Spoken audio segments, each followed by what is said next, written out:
Very good evening to all of you. कैसे हैं बच्चे? आई होप आप लोग बहुत अच्छे होंगे और आप लोगों की पढ़ाई बढ़िया चल रहा होगा। तो चलिए आज हम लोग स्टार्ट करते हैं, अपनी कहानी को आगे बढ़ाते हैं। लास्ट लेक्चर में हम लोगों ने जहां तक करा था उससे आगे बढ़ते हैं। और आज का जो चैप्टर है बेटा, जो मैं आज करवाने वाला हूं, it is very very important. ये उन बच्चों के लिए भी इंपॉर्टेंट है जो क्लास 11th की प्रिपरेशन कर रहे हैं अकाउंट्स के अंदर, और जो बच्चे सीए फाउंडेशन की जर्नी में स्टार्ट किए हैं और सीए फाउंडेशन की पढ़ाई कर रहे हैं, उनको अकाउंट्स में हेल्प करेगा ये, जिसका नाम है bank reconciliation statement. Bank reconciliation statement एक बहुत ही अच्छा चैप्टर है और सीए फाउंडेशन के अंदर भी 10 नंबर का आता है और क्लास 11th के एग्जाम पर्सपेक्टिव से भी बहुत बहुत ही ज्यादा इंपॉर्टेंट है। तो चलिए हम लोग स्टार्ट करते हैं बेटा, आइए मेरे साथ आप लोग।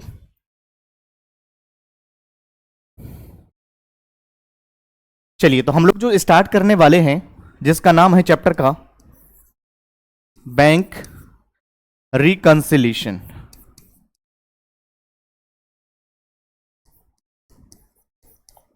Bank reconciliation statement. Bank reconciliation statement का मतलब क्या होता है बेटा? चलिए हम लोग इसको bank reconciliation statement, bank reconciliation statement क्या होता है? देखो, जब भी हम रिकंसिलिएशन वर्ड की अगर बात करते हैं बेटा, reconciliation, what do you mean by the term reconciliation? Reconciliation का मतलब होता है किसी भी चीज को टैली करना, रिकंसाइल करना, मैच करना। तो हम रिकंसिलिएशन की अगर हम बात करें तो रिकंसिलिएशन का मतलब क्या होता है बेटा?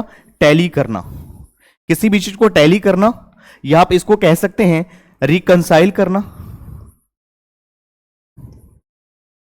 रिकंसाइल करना या तो मैच करना। हम इसको क्या बोलते हैं बेटा? Bank reconciliation statement.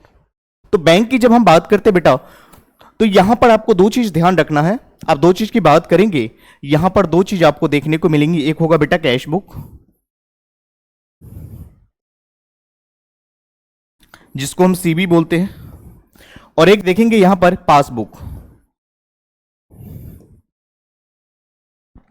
Passbook, passbook को हम पीबी कहते हैं। बैंक, देखो, कैशबुक की बात करें तो हम बैंक कॉलम ऑफ कैशबुक की बात करते हैं। बैंक, बैंक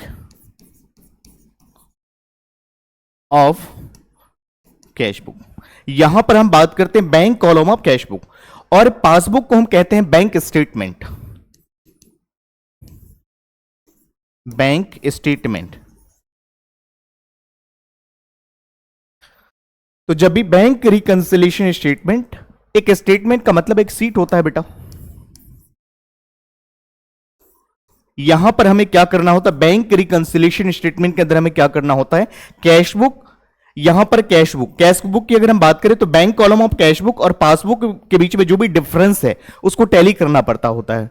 जैसे कि अगर हम बात करें तो जैसे मान लीजिए आपने क्या करा, बैंक रिकंसिलिएशन स्टेटमेंट के अंदर सबसे पहले हम जानेंगे कि डिफरेंस कैसे अराइज होती है और क्या क्या पॉइंट्स किस वजह से बीआरएस में डिफरेंस आता है। तो बैंक रिकंसिलिएशन एक ऐसा स्टेटमेंट होता है, इसको कौन प्रिपेयर करता है बेटा, इसके बारे में हम डिस्कस कर रहे हैं। यहां तक आप लोगों ने नोट करा? मैंने सबसे पहले बताया कि बैंक रिकंसिलिएशन स्टेटमेंट एक ऐसा स्टेटमेंट होता है जहां पर हमें दो चीज को, सबसे पहले हम बात करते हैं रिकंसिलिएशन। रिकंसिलिएशन एक ऐसा वर्ड है बेटा जिसको हम क्या कहते हैं अकाउंट्स में? टैली करना, रिकंसाइल करना और मैच करना। यहां पर हम बैंक कॉलम ऑफ कैशबुक और पासबुक दोनों के बीच में क्या करेंगे?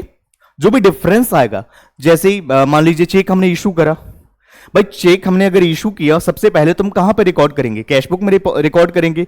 चेक हमने डिपॉजिट किया तो कहां रिकॉर्ड करेंगे? कैशबुक में रिकॉर्ड करेंगे। कैशबुक में हमने क्या करा? डिपॉजिट किया, हमने प्लस कर लिया, इशू करा, हमने माइनस कर लिया। बट ये चेक अभी लेकर के बैंक में नहीं पहुंचा है, अभी ये चेक लेकर के कस्टमर जो है बैंक तक नहीं पहुंचा है। उसके बीच का जो डिफरेंस हो सकती है बेटा, उसको क्या कहते हैं? डिफरेंस है। हमें इसको टैली करना होता है, रिकंसाइल करना होता है। और जो हम स्टेटमेंट बनाते हैं बेटा, उसको हम क्या कहते हैं? Bank reconciliation statement. तो बैंक कॉलम ऑफ कैशबुक होता है और पासबुक होता है। पासबुक का दूसरा नाम क्या है? बैंक स्टेटमेंट होता है। और इन दोनों को हमें रिकंसिलिएशन करना होता है, मैच करना होता है। तो चलिए हम लोग लिखते हैं कि बैंक रिकंसिलिएशन स्टेटमेंट क्या होता है, एक बार इसके बारे में लिख लेते हैं थ्रूली। Bank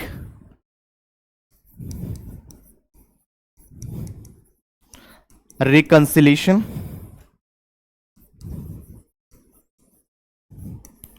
bank reconciliation statement. Bank reconciliation statement का मतलब क्या होता है इसके बारे में हम लिखेंगे। Bank रिकन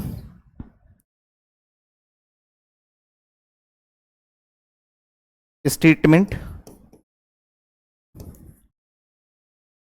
is a statement bank reconciliation statement is a statement जहां पर हम क्या करते हैं, रिकंसाइल, रिकंसाइल या हम टैली कह लेते हैं, या हम कहते हैं मैच करना, of balances of, balances of bank column of cash book जिसको हम सीबी बोलते हैं, and bank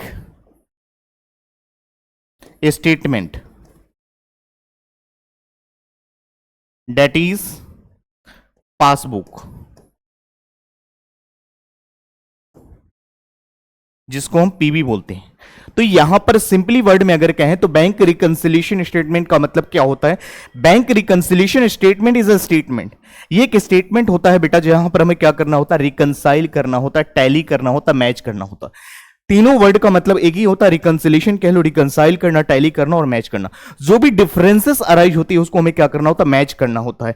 balance of bank column of cash book that is CB, और उसके बाद क्या है, बैंक स्टेटमेंट। बैंक स्टेटमेंट की अगर हम बात करें बेटा तो हम इसको क्या कहते हैं, पासबुक।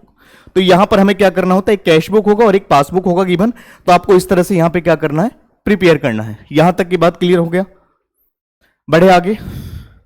चलिए अब यहां पर क्या करना है, सबसे पहले हम क्या समझेंगे कि बैंक रिकंसिलिएशन स्टेटमेंट, इसमें दो चीज आपको देखना पड़ेगा, पहले समझिए।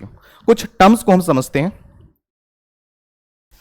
सबसे पहले हम समझते हैं, देखिए आपको एक चीज पता होना चाहिए, बैंक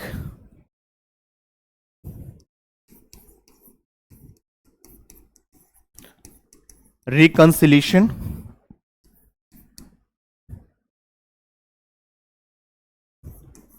बैंक रिकंसिलिएशन स्टेटमेंट के अंदर बेटा हमें क्या करना होता है, मेनली रूप में, मुख्य रूप से हमें क्या ध्यान देना है, दो चीजों पे हमें फोकस करना होगा। एक को हम कहते हैं कैश बुक, ये कैश बुक बेटा cash column of cash book नहीं है, ये bank column of cash book, समझिएगा।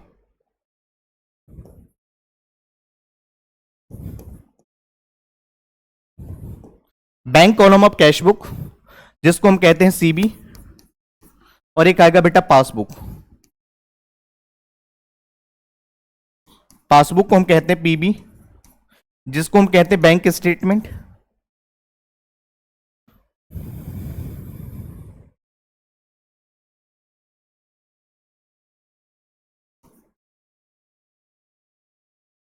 हम इसको कहते हैं बैंक की स्टेटमेंट। क्या यहां तक की बात क्लियर है? अब हमें यहां पर क्या करना होगा, मेनली एक आपको कैश बुक गिवन होगा, एक पासबुक गिवन होगा। पहले तो हम समझते हैं कैश बुक के अंदर क्या करना चाहिए, फेवरेबल का एक होता है आपको दो।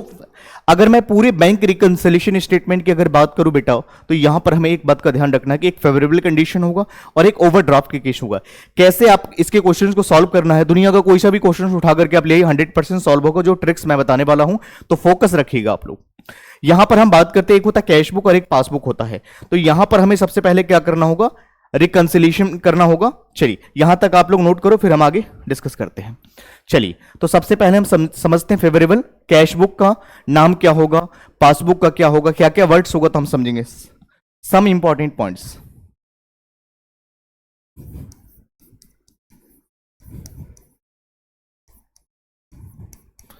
सम importance points related to solve BRS, bank reconciliation statement.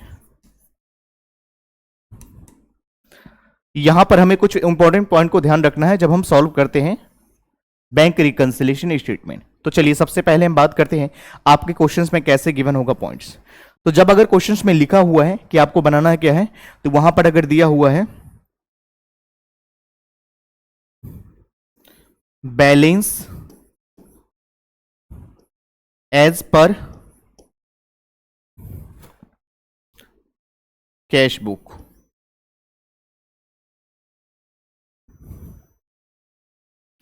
आप यहां पर balance as per cash book, जिसको हम सीबी बोलते हैं, आपको फेवरेबल कंडीशन कैसे समझना है कि फेवरेबल कंडीशन में क्वेश्चंस को गिवन है, और ओवर आपको ये सबसे पहले आइडेंटिफिकेशन करना है कि ये क्वेश्चंस फेवरेबल है या अनफेवरेबल है। तो आपको यहां पर क्या समझना है कि आपके अकाउंट में अगर पैसे अगर आप मान लो डिपॉजिट करोगे तो आपके अकाउंट में क्या होगा और चेकबुक में क्या होगा। इसके कुछ इंपॉर्टेंट पॉइंट्स हैं।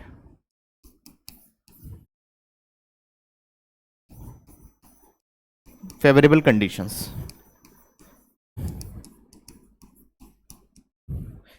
Balance as per cash book, तो आप क्या समझेंगे फेवरेबल कंडीशंस में क्वेश्चंस गिवन है। और अगर यहां पर कहता है balance as per cash book, balance as per cash book, तो आप समझोगे फेवरेबल है। अगर यहां पर कहता है, पहले कैश बुक वाला हम पॉइंट देख लेते हैं, उसके बाद हम पासबुक वाला लिखेंगे। पहले समझो, पहले हम कैश बुक का लिख लेते हैं। कैश बुक, तो balance as per cash book, या आपको दिया जाएगा debit balance as per cash book.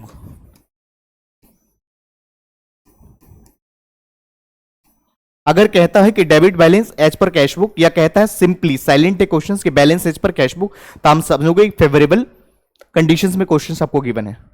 उसके बाद अगर हम बात करें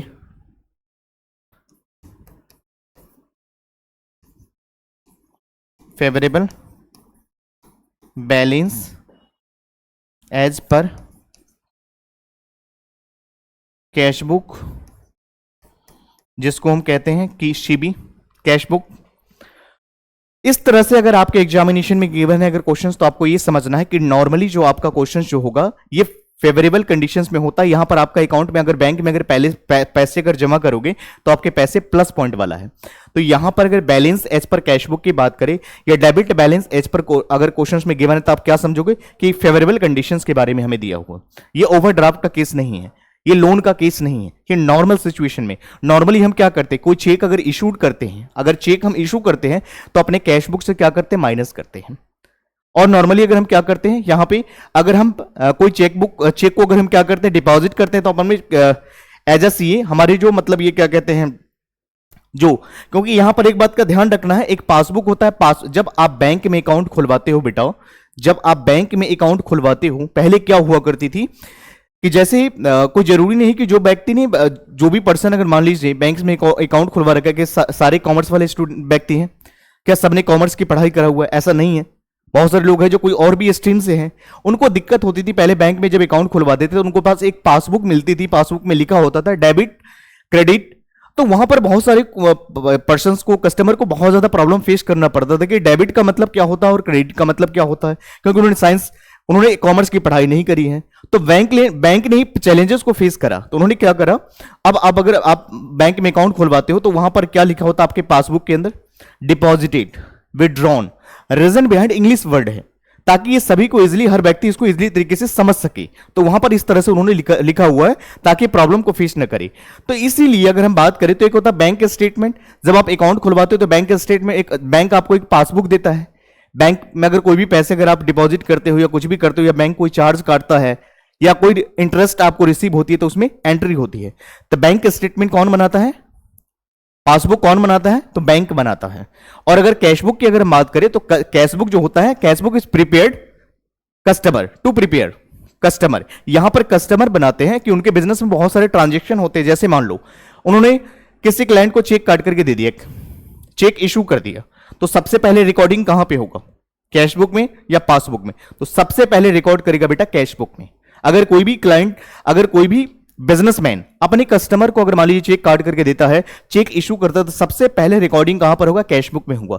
जब चेक लेकर के बैंक में रिप्रेजेंट करेगा उसके बाद ये आएगा। उसके बीच का जो डिफरेंस आ सकता है, टाइम डिफरेंस बेटा, इसको हमें सॉल्व करना होता है। चेक इशू करना, डिपॉजिट करना, और जैसे मान लीजिए बैंक ने चार्ज करा, मान लीजिए बैंक ने चार्ज करा आपका, मान लीजिए इलेक्ट्रिसिटी का बिल वहां से पे करा, या प्रीमियम इंश्योरेंस की प्रीमियम कर दिया, जिस भी मोड से हो सकता है। अगर आप बैंक ने चार्ज किया है तो आपने अपने कैशबुक में तो आपने नहीं करा अभी तक, आपको पता नहीं। जब आप पासबुक को क्या करते हैं, जब अपडेट कराते हैं तो आपको दिखता है वहां पर कि अच्छा बैंक ने चार्ज काटा है, तो आप भी अपने कैशबुक में क्या करते हो? माइनस करते हो या प्लस करते हो। जो भी अगर इंटरेस्ट दिया है बैंक ने तो आप प्लस करते हो, अगर वहां पे, तो ये पॉइंट्स मैं अभी बताऊंगा। बस आपको ये सिंपली ध्यान रखना है कि फेवरेबल कंडीशंस की अगर हम बात करें तो यहां पर बैलेंस एज पर कैशबुक अगर गिवन है तो आपको नॉर्मली समझना कि आपका बीआरएस फेवरेबल कंडीशन में है। Debit balance as per cashbook होता है और favourable balance as per favourable balance as per cashbook. अब हम बात करते हैं favourable conditions of passbook. Clear है पॉइंट्स? फिर हम ओवरड्राफ्ट के केस में आपको बताएंगे। अब हम बात करते हैं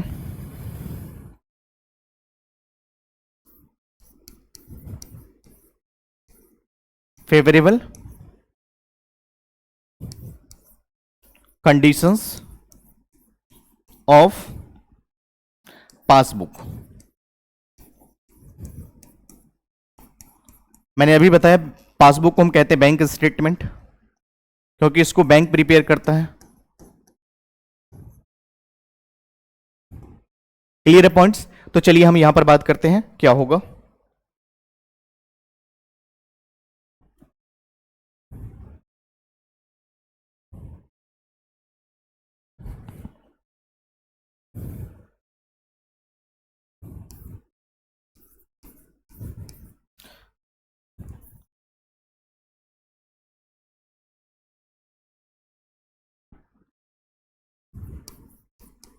फेवरेबल कंडीशंस,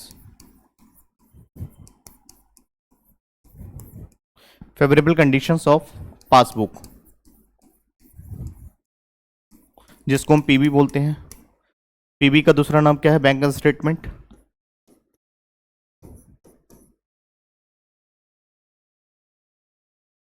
बैंक स्टेटमेंट इसको बोलते हैं। तो चलिए एक एक करके हम इसको डिस्कशन करते हैं।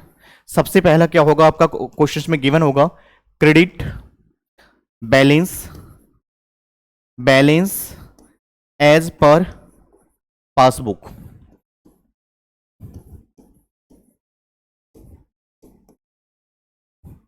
Balance as per passbook.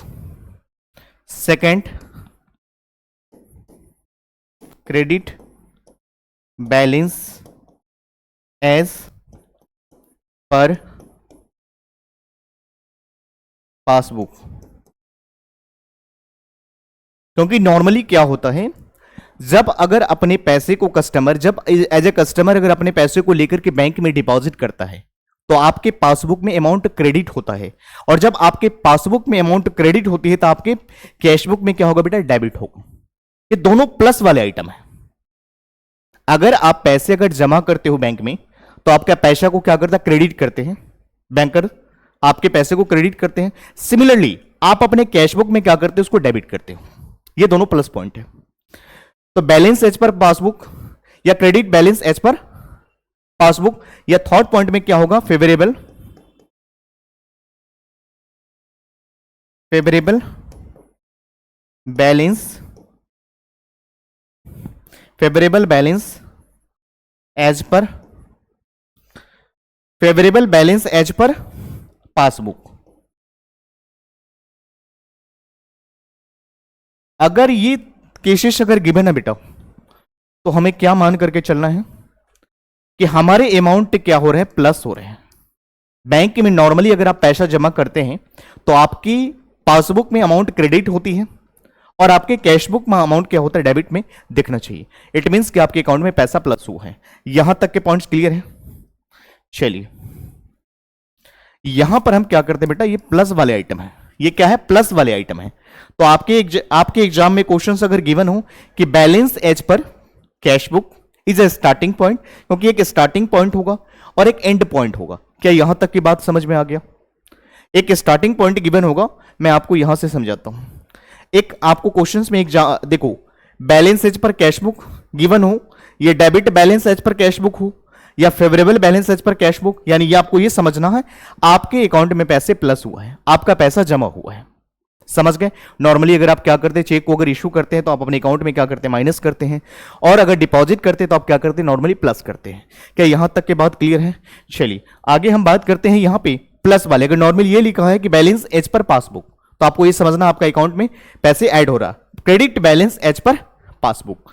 और फिर बात करेंगे favourable balance as per passbook. ऐसे अगर सिचुएशन अगर गिवन है बेटा, तो हमें क्या समझना है कि हमारा पैसा अकाउंट में प्लस हो रहा है। चलिए अब हम बात करते हैं ओवरड्राफ्ट के केस में क्या होगा, कि बैंक से ओवरड्राफ्ट फैसिलिटी का मतलब क्या होता है। सबसे पहले हम इसका मतलब समझते हैं। ओवरड्राफ्ट की फैसिलिटी वो फैसिलिटी होता है बेटा जब आपकी ट्रांजैक्शन बैंक के साथ एक रिलेशन जब अच्छी होती है, ह्यूज नंबर ऑफ डेज आपका ट्रांजैक्शन बहुत अच्छा है, आप एक अच्छे क्लाइंट हैं उनके नजरों में, तो बैंक ये ओवरड्राफ्ट की फैसिलिटी उन लोगों को देते हैं जिनका ट्रांजैक्शन ह्यूज मात्रा में होती है, बहुत ज्यादा ट्रांजैक्शन बैंक से करते रहते हैं, रिलेशन अच्छा होता है। तो इस कंडीशन में बैंक क्या करता है, जैसे सपोज मान लीजिए मेरा रिलेशनशिप बहुत अच्छा बैंक के साथ है, मैं बहुत ज्यादा ट्रांजैक्शन करता हूं, तो मान लीजिए मेरे अकाउंट में 50,000 रुपए पड़ा हुआ है और मैंने चेक 1 लाख का काट करके दे दिया। इन दैट केसेस बैंक क्या करता है, कस्टमर जैसे मेरा रिलेशन अच्छा है तो मेरे कस्टमर का 1 लाख का मैंने चेक काट करके दे दिया, इस कंडीशन में क्या करे, बैंक उनको पेमेंट कर देते हैं, और उसकी पेमेंट जब हम बैंक में अकाउंट में पैसे डालते हैं तो पैसे वहां से कट जाती है।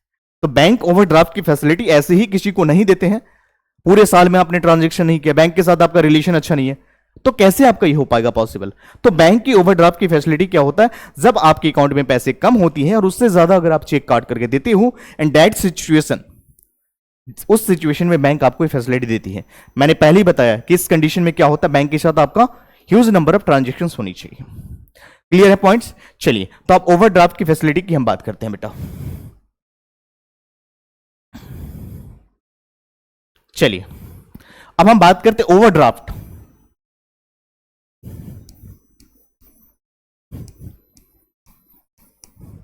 ओवरड्राफ्ट जिसको हम कहते हैं बेटा लोन। सिंपली समझो, अगर आप नॉर्मली कैश बुक में, समझिए मेरी बात को, एक होता कैश बुक और एक होता पासबुक।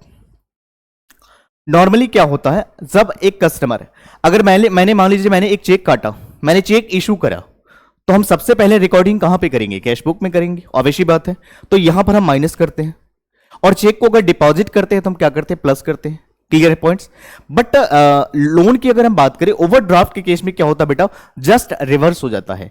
कि मान लीजिए 10,000 रुपये आपने बैंक से ऑलरेडी लोन लिया हुआ है, और अगर आप मान लीजिए चेक अगर काट के फिर से दे रहे हैं 10,000 रुपये का, तो आप क्या करेंगे, क्या माइनस करेंगे? नहीं, आप प्लस करेंगे। रीजन बिहाइंड कि 10,000 का ऑलरेडी लोन लिया हुआ है और फिर से 10,000 का आपने चेक काटा, इशू करा, तो आपका लोन का अमाउंट कितना हो गया, टोटल 20,000 रुपए हो जाएंगे बेटा। आपने चेक क्या करा, 10,000 का आपका लोन चल रहा था, और 5,000 का आपने क्या करा, डिपॉजिट करते हैं। डिपॉजिट में नॉर्मल केसेस में क्या करते हो, डिपॉजिट के टाइम पे प्लस करते हो, आप यहां पे माइनस करोगे कि 10,000 का लोन था, 5,000 आपने बैंक को चुका दिया, तो अब रिमेनिंग अमाउंट कितना बचा हुआ है, 5,000 रुपया। तो इस तरह से आपको समझना है।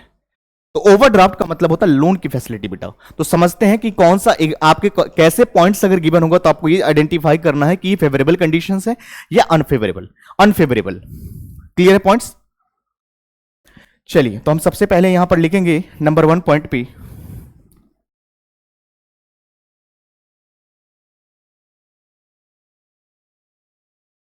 Credit balance, credit balance as per cash book. Credit balance as per cash book अगर गिवन है तो आपको ध्यान देना है इस बात का। उसके बाद अगर हम बात करें बेटा, तो यहां पर गिवन होगा अनफेवरेबल,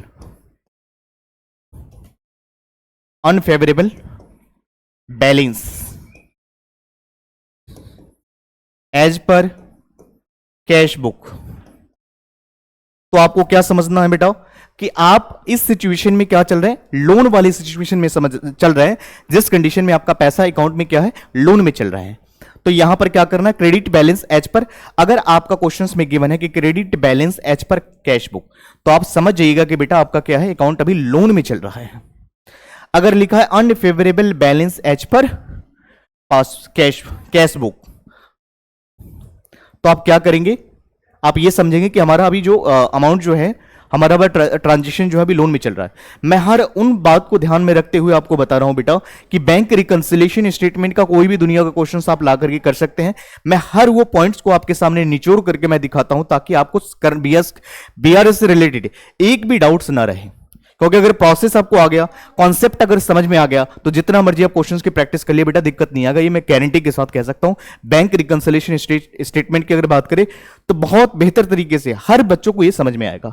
तो मेरी बात समझ में आ गया। Credit balance as per cash book अगर गिवन है या unfavourable balance as per cash book, तो उस कंडीशन में हम क्या करते हैं बेटा, ओवरड्राफ्ट। सिमिलरली हम पासबुक की बात करते हैं, तो यहां पर क्या करते हैं, क्रेडिट बैलेंस में आपका पासबुक, आपका अमाउंट बढ़ता है, debit balance as per passbook, debit balance as per passbook.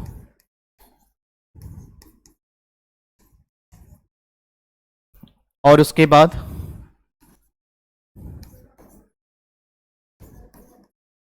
Unfavourable balance as पर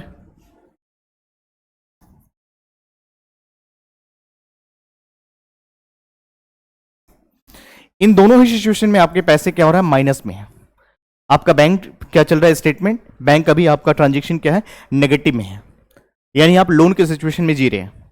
तो ये कंडीशंस अगर आपके एग्जामिनेशन में अगर गिवन है तो आपको क्या समझना है, credit balance as per cash book, credit balance as per cash book, unfavourable balance as per cash book, debit balance as per passbook हो गया, या unfavourable balance as per passbook.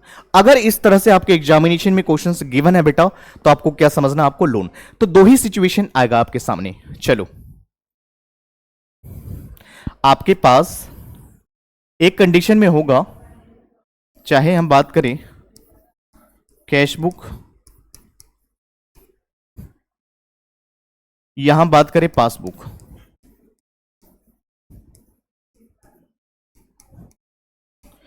Cash book या पासबुक, हम दोनों की अगर बात करें, यहां पर क्या होगा, या तो फेवरेबल कंडीशंस होगा, यहां पर भी सेम,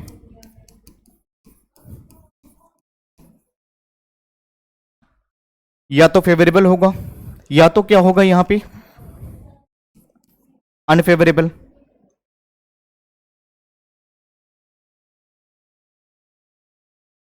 या फेवरेबल होगा या अनफेवरेबल होगा।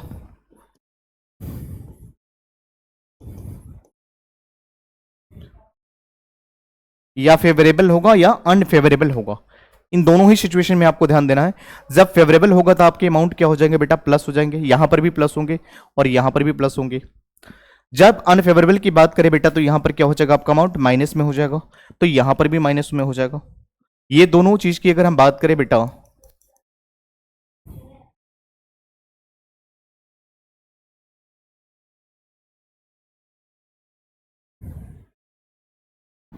देखिए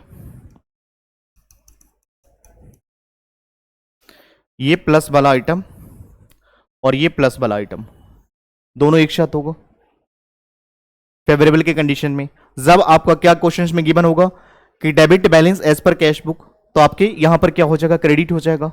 अगर मान लीजिए यहां पर लिखा है balance as per cash book, तो यहां पर आपका नॉर्मली प्लस वाला हो रहा है।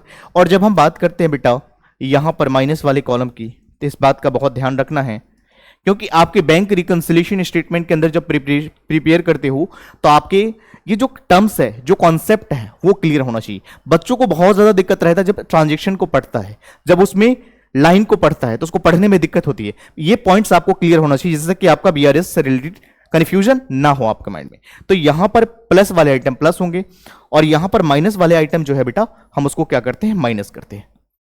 क्या यहां तक बात आया समझ में? दो ही चीज सिचुएशन होगा।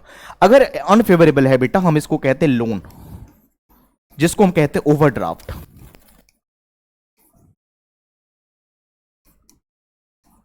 लोन और ओवरड्राफ्ट। फिर यहां पर हम बात करते हैं लोन,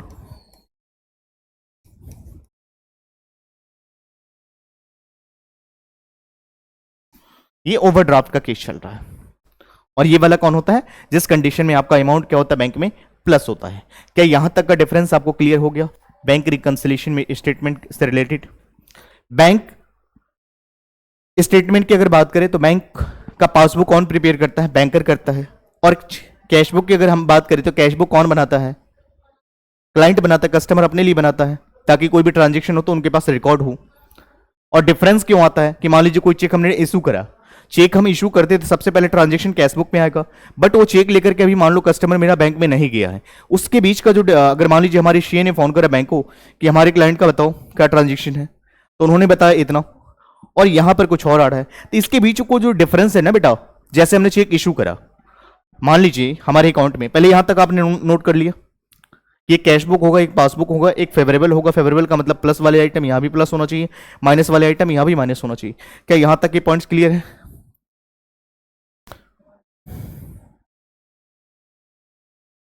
अब समझो यहां पर हमें क्या करना, जैसे मान लीजिए मेरे अकाउंट में 10 लाख रुपया है, मान लीजिए ये कैश बुक है और ये पासबुक है। जैसे मान लीजिए अभी यहां पर मेरे 10 लाख रुपए हैं और मेरे पासबुक में भी कितना बेटा 10 लाख रुपए है। क्लियर है पॉइंट्स? अब हमने क्या कर दिया, 2 लाख का चेक हमने इशू कर दिया, 2 लाख रुपए का चेक हमने इशू कर दिया। इसमें से हमने क्या करा, 2 लाख रुपीस का हमने चेक इशू कर दिया। बताइए यहां का बैलेंस 8 लाख रुपए है और यहां अभी तक चेक पहुंचा नहीं, यहां पर 10 लाख रुपए दिख रहे हैं। जो मैं अभी बताने का प्रयास कर रहा हूं बेटा, फोकस करके ये बात को ध्यान में रखिएगा, क्योंकि ये अगर आपको समझ में आ गया ना तो बैंक रिकंसिलिएशन स्टेटमेंट से रिलेटेड आपको दिक्कत नहीं आएगा। देखिए आपका कैश बुक, सीबी का मतलब होता है बेटा कैश बुक, मैं लिख देता हूं,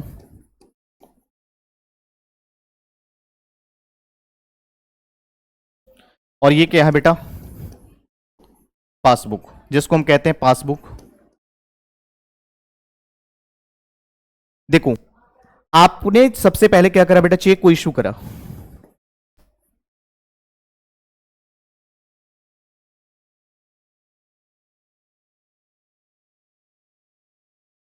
चेक इशू करोगे 2 लाख रुपए। यहां अब देखो हमने चेक 2 लाख रुपए का काट दिया, हमने कैश बुक में रिकॉर्ड कर लिया और यहां पर हमारा क्या 10 लाख। अब हमारे ऑडिटर आए हमारे ऑडिट करने के लिए, उन्होंने कहा चलो सर हम आपकी ऑडिट करते हैं, और उन्होंने हमारा जब कैश बुक का बैलेंस देखा तो यहां पर 8 लाख रुपए दिख रहा था।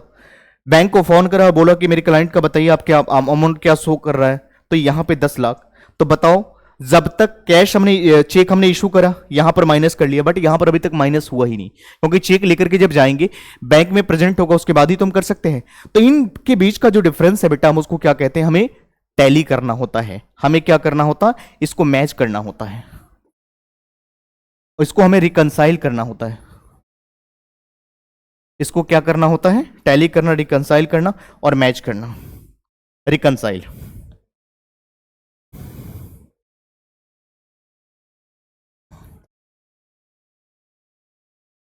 तो ये काम हमें मुख्य रूप से करना होता है। क्या यहां तक की बात आपको समझ में आ गया? तो यहां पर बैंक रिकंसिलिएशन स्टेटमेंट में हमें सिंपली ये करना होता है कि जो bank column of cash book है और bank column of cash book और बैंक स्टेटमेंट पासबुक, इन दोनों के बीच में जो डिफरेंस है, जो भी प्रॉब्लम अराइज हुई है, उन सभी को क्या करना होता है, टैली करना होता है। तो इन बातों को हमें ध्यान रखना बेटा। यहां तक आप लोग प्रिपेयर करो, यहां तक आप अच्छे से रिवाइज कर लो, बाकी we will discuss next class. Thank you so much.